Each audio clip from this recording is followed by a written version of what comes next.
Hi guys, today we're taking a look at some new Plants vs Zombies Garden Warfare 1 concept art that was released fairly recently.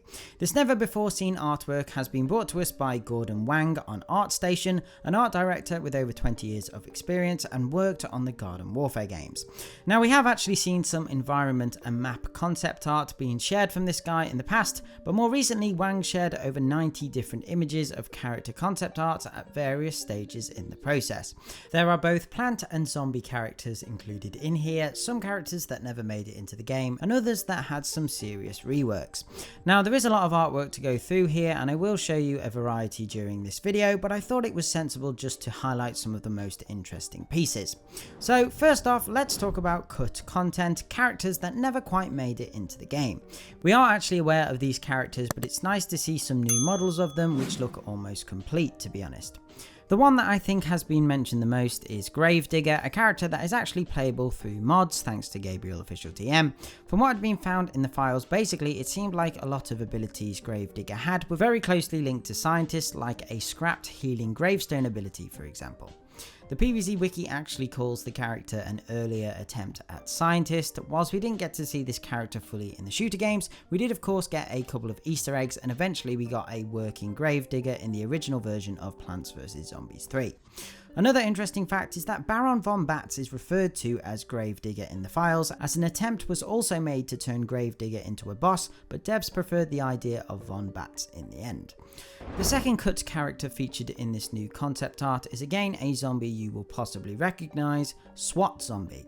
Out of the two, I think I can possibly understand why this guy was cut. I think maybe the weapons the zombie had were almost too realistic for the target audience of the game. All the other characters have silly or made up weapons, whereas SWAT Zombie was the only one that had weapons that resembled real life counterparts. Sources mention that this zombie would have been cut at a similar time to Gravedigger.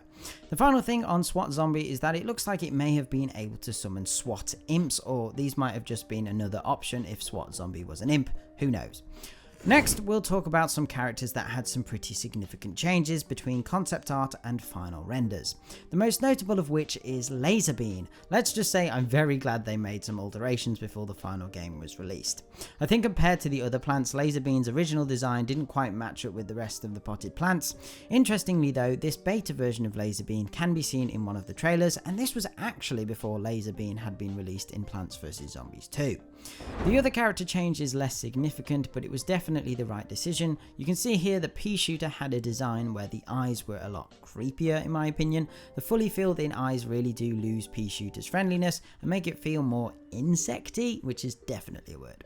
So as for the rest of the concept art, there isn't really anything else that sticks out for me. Like, I think it's really cool seeing some of the earlier renders of these characters. I have quite a number of video game art books at home, and particularly as a designer, I love seeing all the process and thinking behind the characters we all know and love.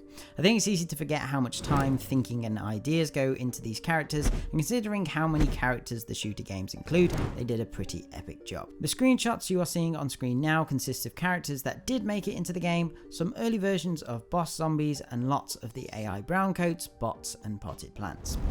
Overall, I've had a great time looking through these, and I love how once in a blue moon we get a load more concept art to trawl through and look at what went into creating some of our favourite games. I also need to say thank you to both Dark Demona, who was one of the first to see and notify the PvZ community of these new pieces of art, and Gabriel Official TM for sending me the link and telling me about the news.